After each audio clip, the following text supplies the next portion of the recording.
Opposition.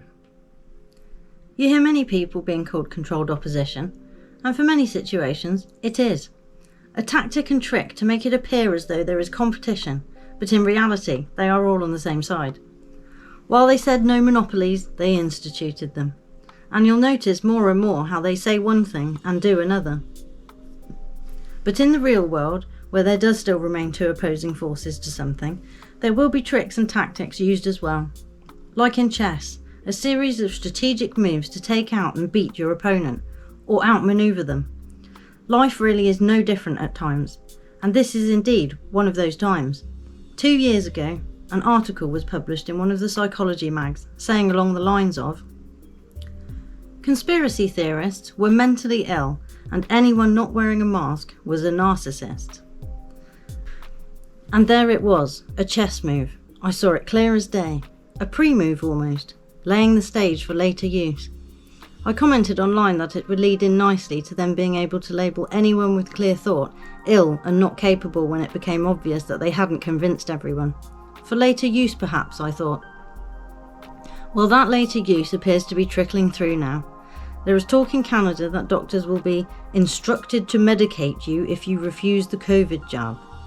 The context is surrounding managing anxieties around vaccine avoidance, prescription drugs and counselling. Do you see the slippery slope? The chess move. Your opposition doesn't agree with you.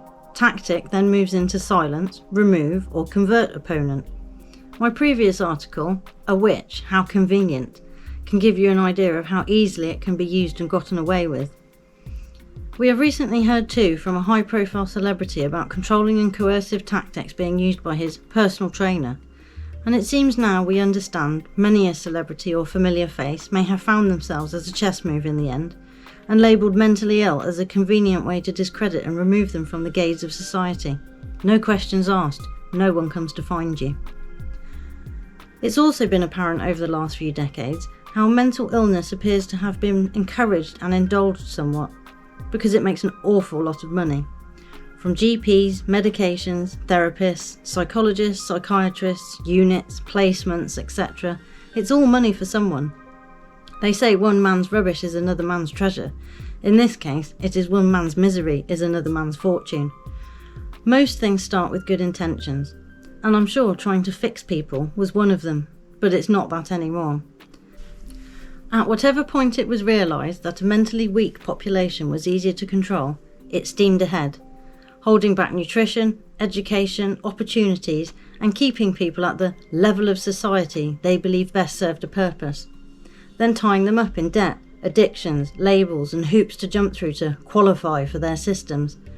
Now with pharmaceutical drugs, media, entertainment, laws, rules and regulations, they have all the necessary tools to control and eliminate all obstacles and competing views. It has been noted how convenient COVID was in being able to implement their new systems, crushing lots of small business competition over a short yet sustained period with no one to stand up to them. As soon as they authorised their emergency acts, it was inevitable they were going for the little guy, coming down heavy on everyone but corporations, coming up with massive fines and extra council powers to crack down on normal people. Yet many survived and were savvy, but cannot keep going forever. Savings are being depleted, backup plans being diminished, and all the while they are trying to keep their chokehold over society and the economy. And it is a chokehold, constantly stopping things from getting going again, moving the goalposts, swapping politicians, pretending there is an emergency. Well, there is one, just not what they say it is, because they are the emergency and the problem. The middlemen, the ones who have come between you and your life because for some wild reason they seem to think they know better and they can tell you what to do and how to live. It's bizarre when you think about it. The whole voting system, tax system and setup of politicians. But those are all chess moves, each one thought through with a series of outcomes that will lead to other moves. And once you are in the game, you are restricted by it and part of it. That's why people say, don't play the game. And if you have watched a certain film from the 80s, you'll know this line. The only winning move is not to play. Easier said than done when they have so many people tied in through various means, but something to work towards perhaps.